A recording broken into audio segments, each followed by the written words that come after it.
ಕಾಕಪಜೀತಿ ಭಾಗ 2. ನೂಲಗಲದ ಜಾಗ, ನೂರಗಲದ ಜಗತ್ತು. ಮೇಲ್ಗಡೆ ಸುತ್ತಮುತ್ತಲೆಲ್ಲ ಜಗತ್ತು, ಜಗತ್ತಿನೊಳಗಡೆ ನೂಲು.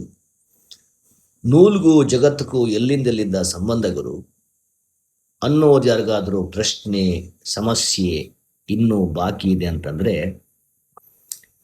ಹಾಗೆ ಒಂದು ಘಟನೆ ಕೇಳಿಸ್ತು. ಈ ಪ್ರಜ್ಞೆಗೆ ಪಾಪ ಪುಣ್ಯ ಎಲ್ರಿಗೂ ಅರ್ಥ ಆಗೋ ತರ ಅರ್ಥ ಆಗ್ಲಿಲ್ಲ ಅಂತಂದ್ರೆ ಆ ಪ್ರಜ್ಞೆ ಪಾಪ ಪುಣ್ಯ ಕ್ಷೇತ್ರದಿಂದ ಆಚೆಗಿದೆ ಅಂತಾನೂ ಇಲ್ಲ. ಭೂಮಿ ಮೇಲೆ ಇದ್ಕೊಂಡೇ ಆ ಪ್ರಜ್ಞೆಗೆ ಭೂಮಿ ಚೌಕಟ್ಟಿಗೆ ಸಂಬಂಧಪಟ್ಟ ಹಾಗೆ ಪಾಪ ಪುಣ್ಯ ಸರಿಯಾಗಿ ಅರ್ಥ ಆಗ್ಲೇ ಇಲ್ಲ ಅಂತಾನು. ಸರಿಯಾಗಿ ಅದೇ ಪ್ರಶ್ನೆ ಅವತ್ತು ರಾತ್ರಿ ಕಳೆದು ಹಗಲಿನ ಕಾಡಿಗೆ ಕಾಡಿತ್ತು.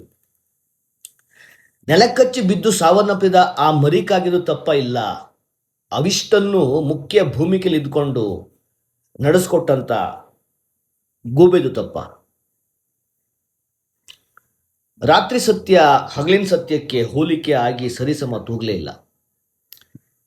ಮಾಡೋಕ್ಕೆ ಆಗದಿರೋದನ್ನ ಮಾಡೋಕ್ಕೆ ಹೋಗಿ ನೆಗೆದು ಬಿದ್ದು ಸತ್ತು ಹೋಯಿತು ಅನ್ನೋ ರಾತ್ರಿ ಸತ್ಯ ಕಾಡಿನ ಮರದ ಪೊಟ್ರೆ ಒಳಗಿರೋ ಇತರೆ ಜಾತಿ ಪ್ರಾಣಿ ಪಕ್ಷಿ ಪ್ರಭೇದಗಳಿಗೆ ಬೆಳ್ಳಂಬೆಳಂಗಿನ ಆ ಬೆಳಕಿನ ಸತ್ಯದ ಜೊತೆ ರಾತ್ರಿ ಸತ್ಯ ಸರಿಸಮ ತೂಗ್ಲೇ ಇಲ್ಲ. ಕಾಡಿನ ಅವತ್ತಿನ ಸಾಮಾಜಿಕ ಜಾಲತಾಣ ಬೇರೆ ತರಾನೇ ತಿಂದುಂಡು ತಯಾರಾದಂತಿತ್ತು. ಎಲ್ಲರೂ ಬೆಳಗ್ಗೆದ್ದು ನಾಷ್ಟ ಮುಗಿಸಿ ಆಚೆ ಬಂದು ನೋಡ್ತಾರೆ, ರಾತ್ರಿ ನೆಗೆದು ಬಿದ್ದು ಸತ್ತು ಹೋದ ಮರಿಕಾಗೆ ಕಳೆ ಬರದ ಹತ್ರ ಅಪ್ಪಕಾಗೆ ಅಮ್ಮಕಾಗೆ ಕಾವ್ ಕಾವ್ ಕಾವ್ ಅನ್ನೋ ಬೇರೆ ಬೇರೆ ತರದ ಕಾಕ ಅಳುವಳ್ತಿದ್ರೆ, ಇತ್ತ ಸತ್ತಿರೋ ಮರಿಕಾಗೆ ಅವಳಿ ಅಣ್ಣಕ್ಕಾಗೆ ಮೈ ಮುರಿದು ಆಕಳಿಸ್ಕೊಂಡು ಪ್ರಪಂಚ ಜ್ಞಾನನೇ ಇಲ್ದಂಗೆ ಗೂಡಿಂದ ಆಚೆ ಬರುತ್ತೆ. ಜೀವಂತ ಅವಳಿ ಅಣ್ಣ ಕಾಗೆಗೆ ದಿಗ್ಲು. ಅವತ್ತಿನ ಬೆಳಗಿನ ಸದ್ದು ದಿನ ಬೆಳಗಾಗಿದ್ದ ತಕ್ಷಣ ಕೇಳಿಸೋ ತರ ಸದ್ದಿನ ತರ ಇಲ್ವಲ್ಲ. ಆದ್ರೂ ತಲೆ ಮೇಲಿರೋ ಸಮಾಜದ ಇತರೆ ಜಾತಿ ಪ್ರಾಣಿ ಪಕ್ಷಿ ಪ್ರಭೇದಗಳು ಹುಚ್ಚೆದ್ದು ಕುಪ್ಪಳಿಸಿ ಬೇರೆ ಬೇರೆ ತರ ಮಜಾ ತೆಗೋತಾ ಇದ್ದಾರೆ. ನಡುಬೀದಿ ಸತ್ಯನ ಬೀದಿ ನಾಟಕ ಅನ್ಕೊಂಡು ಅಣ್ಣ ಕಾಗೇನು ಹುಚ್ಚೆದ್ದು ಕುಣಿದು ಕುಪ್ಪಳಿಸ್ತಾ ಪೊಟರೆ ಬಿಟ್ಟು ಮರ ಇಳಿಯೋಕೆ ಹಿಡಿಯುತ್ತೆ.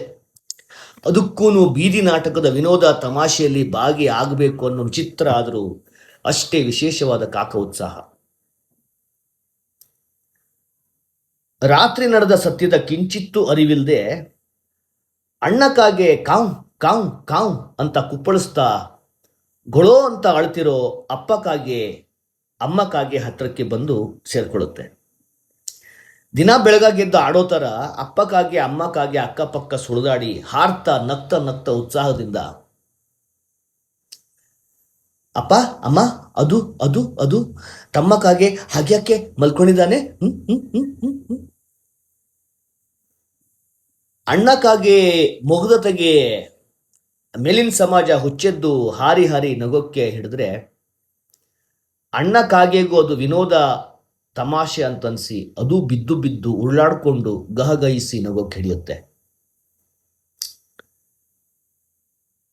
ಅಮ್ಮ ಕಾಗೆ ಒಂದ್ ಕಡೆ ಅಣ್ಣ ಕಾಗೆನ ಸುಮ್ಮನಾಕ್ಸೋ ಪ್ರಯತ್ನದಲ್ಲಿದ್ರೆ, ಇತ್ತ ಅಪ್ಪ ಕಾಗೆದು ಸಂಯಮದ ಕಟ್ಟೆ ಒಡೆದು ಕೆಂಡಮಂಡ್ಲಾಗಿ ರೊಚ್ಚಿಗೆದ್ದು ಗಾಳಿಲಿ ಹಾರಿ ತಿರುಗಿ ಅಣ್ಣ ಕಾಗೆಗೆ ಪಠಾರ್ ಅಂತ ಕಾಲಲ್ಲಿ ತಿವಿಯುತ್ತೆ.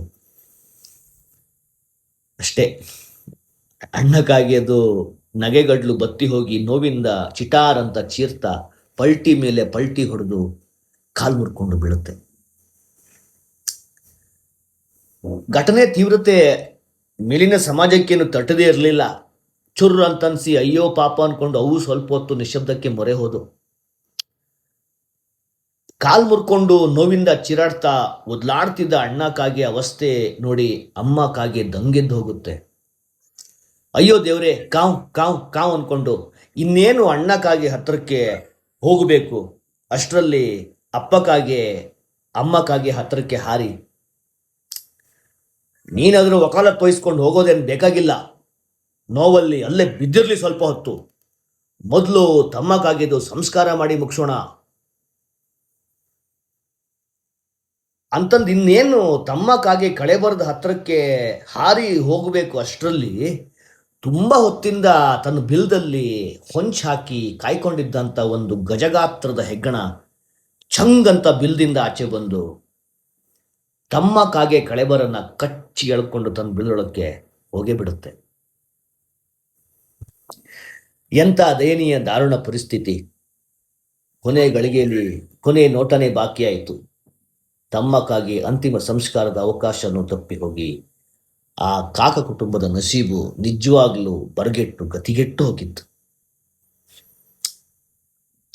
ಗೊಳೋ ಅನ್ನೋ ವಿಚಿತ್ರ ಆದರೂ ಅಷ್ಟೇ ವಿಶೇಷವಾದ ಶೋಕ ಕಾಕ ವಿಷಾದದಲ್ಲಿ ಒಂದಿಡೀ ಕುಟುಂಬ ಮುಳುಗಿದ್ರೆ ಮೇಲ್ಗಡೆ ಸಮಾಜದ ಇನ್ನಿತರ ಜಾತಿ ಪ್ರಾಣಿ ಪಕ್ಷಿ ಪ್ರಭೇದಗಳಿಗೆ ನೋಡಿದ್ದು ನೋಡ್ಕೊಂಡು ಸಾಕಾಗಿ ಅವವಷ್ಟಕ್ಕೆ ಸಾಕು ಹೊರಡಿ ಹೊರಡಿ, ಹೀಗೆ ನೋಡ್ತಾ ಇದ್ರೆ ಸೂರ್ಯ ನೆತ್ತಿ ಮೇಲೆ ಬರ್ತಾನೆ, ಹೊಟ್ಟೆಗೆ ಗಾಳಿನೇ ಗತಿಯಾಗುತ್ತೆ. ಹೊರಡಿ, ಹಾರಿ ಹಾರಿ ಅಂತ ಜಾಗ ಖಾಲಿ ಮಾಡಿದ್ರೆ ಇತ್ತ ಪೊಟ್ರೆ ಒಳಗಿಂದ ಕತ್ಲಲ್ಲಿ ಬೆಳಕಿನ ಕಣ್ಣು ಬಿಡ್ತಾ ತನ್ನಷ್ಟಕ್ಕೆ ತಾನೇ ಗೂಬೆ. ಹೆಚ್ಚಿನ ಸಲ ನಾವು ಎಲ್ಲಿ ಹೋಗಿ ಮುಟ್ತೀವಿ ಅನ್ನೋದು ನಾವೆಲ್ಲಿಂದ ಬಂದಿದ್ದೀವೋ ಅದ್ರ ಮೇಲೆ ಮೊದಲೇ ನಿರ್ಧಾರ ಆಗಿರುತ್ತೆ. ಯಾರು ಏನೂ ಮಾಡಕ್ಕಾಗಲ್ಲ.